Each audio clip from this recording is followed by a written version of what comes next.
السلام علیکم ورحمۃ اللہ وبرکاتہ۔ جی ناظرین، آپ دیکھ رہے ہیں ADN نیوز۔ میں ہوں آپ کا میزبان قاری ام الوقاص۔ رمضان المبارک کے مقدس ایام میں ADN نیوز کی لائیو ٹرانسمیشن کا سلسلہ جاری و ساری ہے۔ آج ہمارے اسٹوڈیو میں معزز مکرم مہمان فضیلت الشیخ قاری عبدالرزاق گھمن حافظہ اللہ، فاضل مدینہ یونیورسٹی، سابق مدرس مسجد نبوی صلی اللہ علیہ وسلم میرے ساتھ موجود ہیں۔ میں ان کو اپنے اسٹوڈیو میں خوش آمدید کہتا ہوں۔ آج کا ہمارا عنوان رمضان کیسے گزاریں، رمضان کی گھڑیاں، رمضان کے لمحات کو کس طریقے سے سمیٹا جا سکتا ہے، رمضان المبارک میں ہم اپنے بچوں اور دیگر معاملات میں کس طرح سے وہ اپنے آپ کو بہتر انگیج کر سکتے ہیں، بہتر طریقے سے اپنے اوقات کو گزار سکتے ہیں۔ تو آئیے چلتے ہیں اپنے معزز مہمان کی طرف۔ میرا پہلا سوال یہ ہوگا کہ ہم اپنے رمضان کو کس طرح گزاریں۔ بسم اللہ الرحمن الرحیم، الحمدللہ والصلاة والسلام علی رسول اللہ وعلی آلہ وصحبہ ومن والاه وبعد۔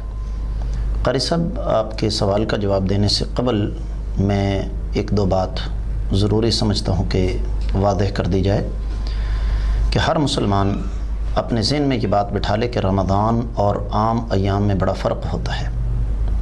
تو جب رمضان میں اور عام ایام میں فرق ہے تو یہ طے شدہ بات ہے کہ معمولات میں بھی فرق آنا چاہیے۔ اللہ تعالیٰ کی رحمت عروج پر ہوتی ہے، جنت کے دروازے کھلے ہوئے ہیں، جہنم کے دروازے بند ہیں۔ تو اس حوالے سے میں یہ سمجھتا ہوں کہ جس قدر ہمارے ہاں اہتمام ہونا چاہیے، یہ شریعت جس طرح ہم سے تقاضا کرتی ہے، ہم اس طرح اس کا اہتمام نہیں کرتے۔ ہمارے ہاں عام طور پر تصور یہ ہے کہ ڈٹ کے سحری کر لی، اس کے بعد ٹھیک ٹھاک نیند پوری کی، اور اس کے بعد پیٹ بھر کے افطاری کر لی، اگر توفیق مل گئی تو تراویح پڑھ لی۔ اس طریقے سے ہمارا رمضان گزرتا ہے۔ حقیقت بات یہ ہے کہ معاملہ اس کے بالکل برعکس ہے۔ مثلا ایک مسلمان کوشش کرے کہ فجر کی نماز، جس کے بارے میں نبی کریم صلی اللہ علیہ وسلم کا فرمان ہے کہ جو مسلمان فجر کی نماز باجماعت ادا کر لیتا ہے وہ اللہ تعالیٰ کے ذمے میں آ جاتا ہے، اللہ تعالیٰ کی حفاظت میں آ جاتا ہے۔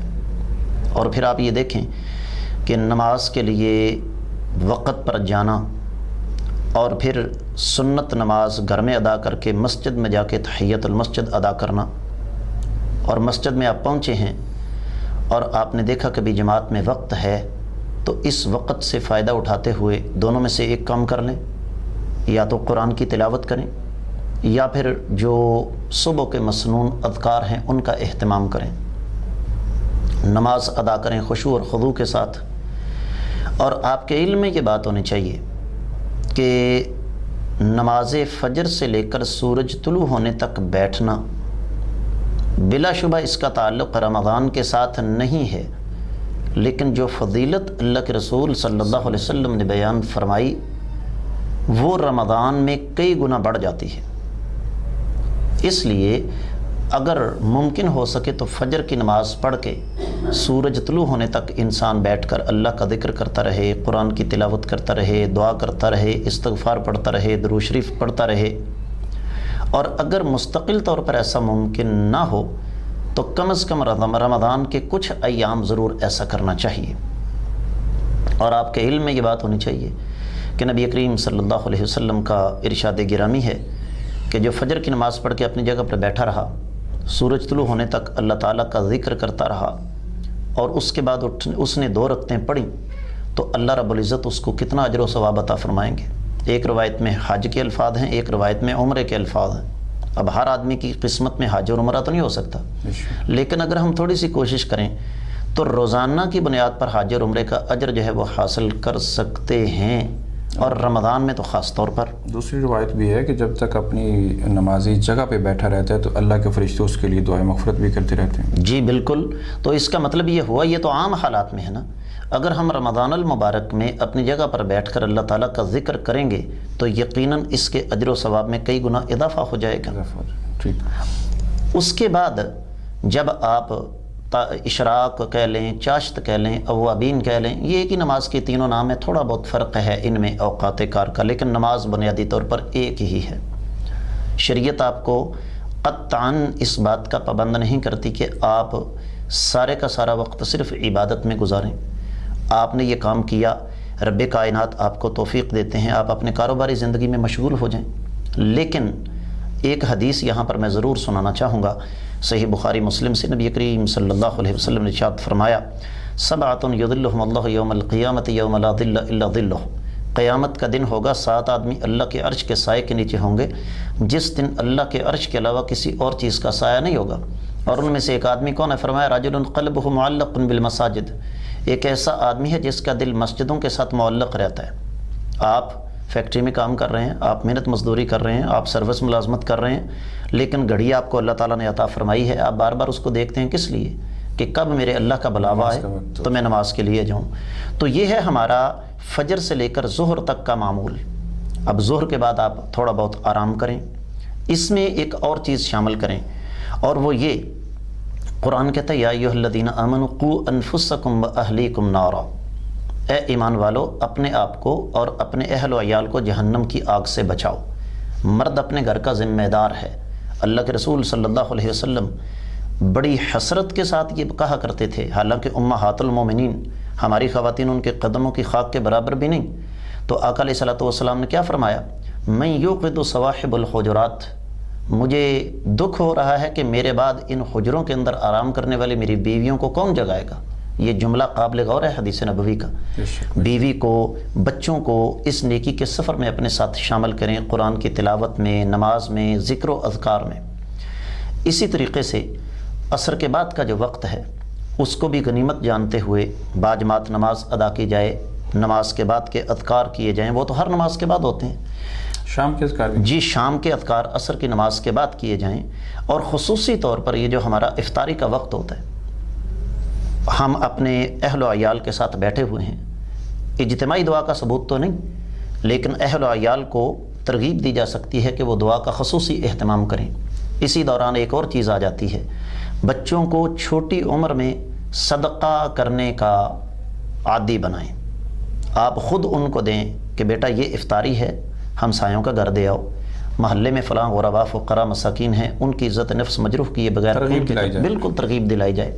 پھر اسی طریقے سے یہ جو ہمارے ہاں ایک سلسلہ ہے سحری اور افطاری میں پیٹ کے اندر تہیں بٹھانے کا، یہ بات ذہن میں رکھیے گا کہ شریعت اسلامیہ اس چیز کے سخت خلاف ہے۔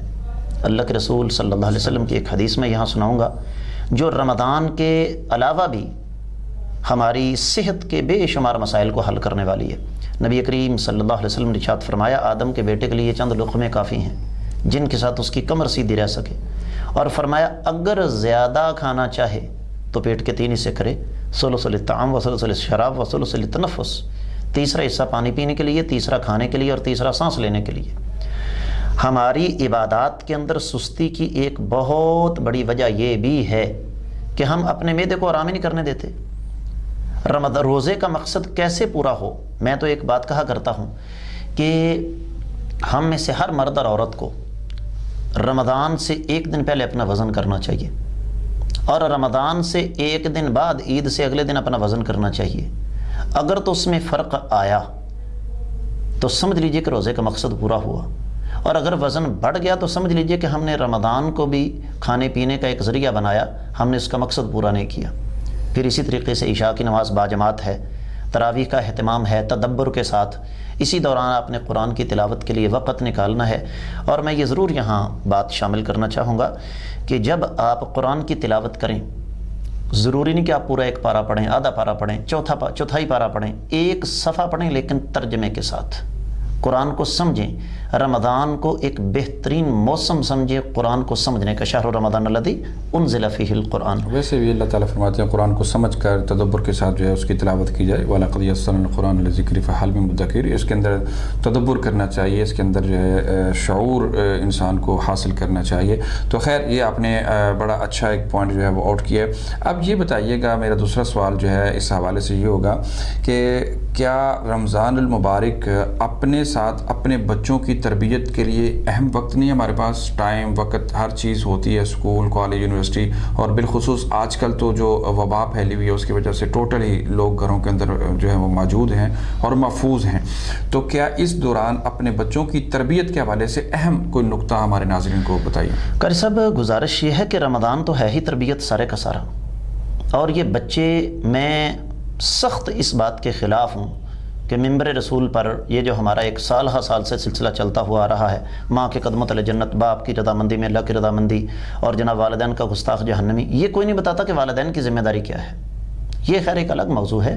رمضان ایک بہترین موسم ہے بچوں کی تربیت کے لیے۔ میں یہ سمجھتا ہوں کہ چھوٹے سے لے کر بڑے بچے تک، بالغ ہیں یا نابالغ، بالغوں پر تو روزہ فرض ہے، جو بچے بالغ نہیں ہوئے، ہمیں اسلاف کی یہ سنت ملتی ہے کہ وہ بچوں کو سحری ضرور کروایا کرتے تھے۔ کس لیے؟ انہیں آہستہ آہستہ عادت پڑے۔ ضروری نہیں کہ بچہ پورا روزہ کرے، بالغ ہونے کے بعد تو اس پر فرض ہے، لیکن میرا سوال یہ ہے کہ جب ہم بچے کو بلوغت سے پہلے روزے کا عادی نہیں بنائیں گے تو کیا بالغ ہونے کے بعد یک دم اس کے لیے 12-14 گھنٹے کا روزہ ممکن ہو جائے گا؟ ایک چیز تو یہ۔ اسی طریقے سے چونکہ رمضان میں معمولات سمٹ جاتے ہیں، دنیاوی امور، اور آج کل تو کورونا کی وبا کی وجہ سے زیادہ تر مسائل اسی طریقے کے ہیں کہ لاک ڈاؤن ہے، لوگ گھروں میں رہ رہے ہیں، اپنے بچوں کو قرآن پر ان کی توجہ مرکوز کروائیں۔ اسی طریقے سے ان کو احادیث نبویہ چھوٹی چھوٹی زبانی یاد کروائیں، قرآن مجید کی آخری سورہ ہے مبارکہ یاد کروائیں، ان کو روزے کا اہتمام کرنا، احترام کرنا۔ جیسے چھوٹی چھوٹی احادیث، مثال کے طور پہ اربعین نبوی ہے جی، مثال کے طور پہ آپ کچھ حدیث کی کتابیں چھوٹی، جس کے اندر چھوٹی چھوٹی احادیث، پیارے رسول کی پیاری دعائیں ہیں، جس کے ساتھ بچوں کے اندر ایک دین کی تربیت، دین کا ماحول، دین کا ذوق اور شوق جو ہے وہ پیدا ہو ہمارے ناظرین کو ان کے جی بالکل اسی طریقے سے حسن المسلم ہے، دعاؤں کی کتاب ہے، اور پھر آج کل تو انٹرنیٹ پر چھوٹی چھوٹی بہت ساری احادیث مل جاتی ہیں، انما الاعمال بالنیات، 3-4 الفاظ پر مشتمل ہے، ٹھیک ہے۔ اسی طریقے سے اللہ کے رسول صلی اللہ علیہ وسلم کی اور چھوٹی چھوٹی بہت ساری احادیث ہیں، وہ بچوں کو یاد کروائیں، اور ان کو ساتھ صرف یاد نہ کروائیں بلکہ عملی طور پر، یا بنی کل بیمینک وکل مما یلیک، اے چھوٹے بچے اپنے سامنے سے کھاؤ اور دائیں ہاتھ سے کھاؤ۔ رمضان کا احترام، ہمیں اپنا بچپن یاد ہے، روزے آتے تھے، ہمیں کمرے سے باہر صحن کے اندر بیٹھ کر کھانا کھانے کی اجازت نہیں ہوتی تھی، اور آج اس چیز کا سلسلہ ہی کوئی نہیں۔ تو یہ اس انداز سے، پھر ضروری نہیں کہ آپ بچوں کو مکمل قیام اللیل کروائیں، 2 رکعتیں بھی، بیٹا 2 رکعتیں پڑھ کے آپ جا کر آرام کر لو، صحیح۔ ضروری نہیں کہ آپ فجر کی نماز کے ساتھ جی ایک منٹ، بالکل ضروری نہیں کہ فجر کے بعد آپ ان کو اپنے ساتھ سارا وقت ہی بٹھائیں۔ اگر آپ فجر سے لے کر سورج طلوع ہونے تک گھنٹہ ہے، 15 منٹ 20 منٹ آدھا گھنٹہ ان کو ساتھ بٹھا کے قرآن کی تلاوت کروائی جا سکتی ہے۔ تو اس طریقے سے بچوں کی تربیت میں یہ ایک بنیادی کردار ہے رمضان کا۔ اچھا، ٹائم کی مناسبت سے ہم جو ہے وہ اپنے موضوع کے اختتام کی طرف آئیں گے۔ میں یہ پوچھنا چاہوں گا کہ رمضان المبارک میں استغفار کا بہترین وقت جو ہے وہ کیا ہے؟ قاری صاحب، گزارش یہ ہے کہ ویسے تو سارے کا سارا رمضان، بلکہ 24 گھنٹے میں جب مرضی اللہ سے معافی مانگے، اللہ تعالیٰ معاف کرنے والے ہیں، لیکن قرآن نے یہ وقت ہمیں بتا دیا، والمستغفرین بالاسحار، وہ سحریوں کے وقت اٹھ کر استغفار کرتے ہیں۔ اگر آج کل سے ہمارے سیالکوٹ کے وقت کے مطابق 3:45 سے 4 کے درمیان اذان ہو رہی ہے، آپ 3:15 بجے تک بیدار ہو جائیں، کم از کم 3:15 بجے تک بستر چھوڑ دیں، اور کھانا کھانے میں 5 سے 10 منٹ کا وقت لگے گا، باقی وقت آپ بیٹھ کر اللہ کے حضور معافی مانگیں۔ اور ویسے بھی وہ حدیث مبارکہ ہے کہ رات کے آخری حصے میں اللہ تعالیٰ آسمان دنیا پر آ جاتے ہیں اور زیادہ سنتے ہیں، تو بہترین وقت استغفار کا وہ ہمارے پاس یہ سحری کا ہے۔ اور اسی طریقے سے دعا کا وقت ہے افطاری سے قبل، تو اس وقت بھی استغفار کیا جا سکتا ہے۔ پھر اذان اور جماعت کے درمیان کا وقت ہے، فرض نماز کے بعد کی بات ہے، تو یہ بہترین، یعنی مسنون اوقات جو بتائے گئے ہیں اسی کے مطابق جو ہے وہ استغفار کرنا چاہیے۔ ہاں جی، ٹھیک ہو گیا۔ اچھا، دوسرا یہ بتائیے گا کہ رمضان المبارک کے اندر صدقہ و خیرات کی اہمیت، جس طرح دیگر اعمال کی فضیلت بڑھ جاتی ہے، اسی طرح صدقہ و خیرات کی اہمیت بھی بڑھ جاتی ہے، اس حوالے سے ہمارے ناظرین کو جو ہے وہ آگاہ کیجیے۔ قاری صاحب، اس سلسلے میں ہمارے پاس تو کائنات کے امام صلی اللہ علیہ وسلم کی مثال ہے۔ حدیث میں آتا ہے نبی کریم صلی اللہ علیہ وسلم بڑے سخی تھے، لیکن رمضان میں زیادہ سخی ہو جاتے تھے، یہ حدیث کے الفاظ ہیں۔ اور میں یہ بات یہاں اللہ تعالیٰ کا شکر ادا کرتے ہوئے کہتا ہوں کہ میرا تعلق اس قوم کے ساتھ ہے جو پوری دنیا میں سب سے زیادہ مال اللہ کی راہ میں خرچ کرتی ہے۔ یہ ایک علیحدہ ایشو ہے کہ وہ حقداروں کو کم ملتا ہے کیونکہ ہم اس کا اہتمام نہیں کرتے۔ اس بات کا خصوصی دھیان رہے، ان اللہ یامرکم ان تؤدوا الامانات الی اہلھا، اللہ تعالیٰ تمہیں حکم دیتے ہیں کہ امانتیں حقدار لوگوں کے حوالے کرو۔ اس لیے ہمیں سب سے پہلے تو حقدار لوگوں کو تلاش کرنا ہے، اور اس کے بعد آپ خود یہ غور کریں کہ قرآن نے ایک اصول بیان کیا سورۃ البقرہ میں 3 پارے میں اللہ تعالیٰ فرماتے ہیں کہ وہ لوگ جو اللہ کی راہ میں مال خرچ کرتے ہیں ان کی مثال ایک دانے کی ہے، اس دانے سے 10 پودے نکلتے ہیں، اور اس دانے سے 7 بالیاں 7 پودے نکلتے ہیں، اور ان پر آگے 10 یعنی ایک نیکی کا اجر عام حالات میں 700 گنا ہو جاتا ہے۔ تو رمضان میں تو اللہ تعالیٰ کی رحمت عروج پر ہوتی ہے، اس سے کہیں زیادہ۔ لیکن میں ایک بار پھر یہ گزارش کرنا چاہوں گا کہ آپ اپنی توفیق کے مطابق بے شک تھوڑا صدقہ کریں، لیکن حقداروں تک پہنچائیں۔ ٹھیک ہو گیا۔ اچھا یہ بتائیے گا، آخری میرا سوال یہ ہوگا کہ کیا رمضان المبارک میں اور بالخصوص ان ایام میں جب کہ حالات جو ہیں وہ بہت ٹف، ہینڈ ٹو ماؤتھ ہر انسان جو ہے وہ چل رہا ہے، تو بہت سارے لوگ سفید پوش جو حقدار تو نہیں ہیں، کیا ان کو زکوٰۃ یا صدقات کی مد میں سے راشن یا دیگر مد میں ان کو کچھ سپورٹ کیا جا سکتا ہے؟ قاری صاحب آپ نے یہ بہت اچھا نقطہ اٹھایا۔ سب سے پہلے تو بات یہ ہے کہ میں معذرت چاہوں گا، آپ اپنا لفظ واپس لیجئے کہ وہ حقدار نہیں ہیں۔ یاد رکھیے قرآن نے ایک بڑا پیارا اصول بیان فرمایا، تعرفہم بسیماہم لا یسألون الناس الحافا، آپ ان کو چہروں سے پہچانیں گے، لوگوں سے چمٹ کر سوال نہیں کرتے۔ یعنی ضرورت مند ہیں لیکن خواہش نہیں کریں؟ نہیں، خواہش نہیں، خواہش رکھتے ہیں دل میں، لیکن ان کی خودداری ان کو اس بات کی اجازت نہیں دیتی کہ کسی کے سامنے ہاتھ پھیلائیں۔ اور میں سمجھتا ہوں کہ اصل حقدار یہ لوگ ہیں۔ میں چھوٹی سی ایک مثال آپ کو دوں گا، آپ رات کے اندھیرے میں اٹھتے ہیں، خود نہیں اپنے ساتھ کسی معاون کو لیتے ہیں، اپنے کسی عزیز محلے دار، برادری والے یا قصبے والے یا بستی والے کسی آدمی کے گھر راشن لے کر جاتے ہیں، خود آپ پیچھے رہتے ہیں، اس طالب علم کو، اس لڑکے کو آگے کرتے ہیں جس کو وہ فیملی پہچانتی نہیں ہے، دروازہ کھٹکھٹا کے کہتا ہے جی یہ کسی نے آپ کے لیے ہدیہ بھیجا ہے اور از راہ نوازش اسے قبول کر لیجیے۔ ان کو نہیں پتا یہ کس نے بھیجا ہے، آپ خود سامنے نہیں آ رہے ہیں، اور اگر وہ کہیں جی کس نے بھیجا ہے، وہ کہے جی معذرت چاہتا ہوں اجازت نہیں ہے۔ میں دعوے کے ساتھ کہتا ہوں کہ یہ نیکی کر کے آپ کو ایسا روحانی سکون حاصل ہوگا جس کو الفاظ میں بیان نہیں کیا جا سکتا۔ تو ان ایام میں خاص طور پر ہمیں ان سفید پوشوں کا خیال رکھنا ہے، خصوصی طور پر۔ یعنی زکوٰۃ سے ہم ان کو دے سکتے ہیں، صدقہ خیرات سب ان کا حق جو نہیں مانگتے لیکن ضرورت مند ہیں ان کو دیا جا سکتا ہے۔ سب قرآن کہتے ہیں انما الصدقات للفقراء والمساکین، تو یہ مساکین کے زمرے میں آتے ہیں نا۔ ٹھیک ہو گیا، یہ مساکین کے زمرے میں آتے ہیں۔ یعنی وہ جو 8 مصارف بیان کیے گئے ہیں، انما الصدقات للفقراء والمساکین والمہاجرین والعاملین علیہا، ان میں یہ بھی ایک جو ہے نا بالکل یہ طبقہ بھی پایا جاتا ہے۔ ٹھیک ہو گیا جی ناظرین، جیسا کہ آج کے ہمارے سوالوں کے جوابات آپ نے سنے، سماعت کیے قرآن و حدیث کی روشنی میں، جس کے اندر واضح طور پر انہوں نے خاص طور پہ لاسٹ جو سوال تھا کہ آج اس دور کے حالات کے مطابق جب ایک وبا پھیلی ہوئی ہے، چاہے وہ چلو وبا ہے یا افواہ ہے، لیکن لوگ اپنے گھروں کے اندر کافی حد تک جو ہے وہ مجبور اور مقصور ہو کر رہ گئے ہیں، تو ان لوگوں تک اپنی زکوٰۃ صدقات کے ذریعے وہ راشن ہو، وہ چاہے کپڑوں کی سلسلے مد میں ہو یا مثال کے طور پہ نقدی کی صورت میں ہو، کسی بھی شکل میں ہو، وہ اپنے اہل و عیال کے ساتھ اپنے قریبی دوست، احباب، رشتہ دار یا عام مسلمان جس کو آپ جانتے ہیں یا نہیں جانتے اس کو ضرور یاد رکھیے، ان کو اپنی خوشیوں میں ضرور شریک کیجیے، جتنی اللہ نے آپ کو استطاعت دی ہے اس کے مطابق ضرور اپنا کردار ادا کیجیے۔ اگر آپ مالی طور پہ خرچ نہیں کر سکتے تو کم از کم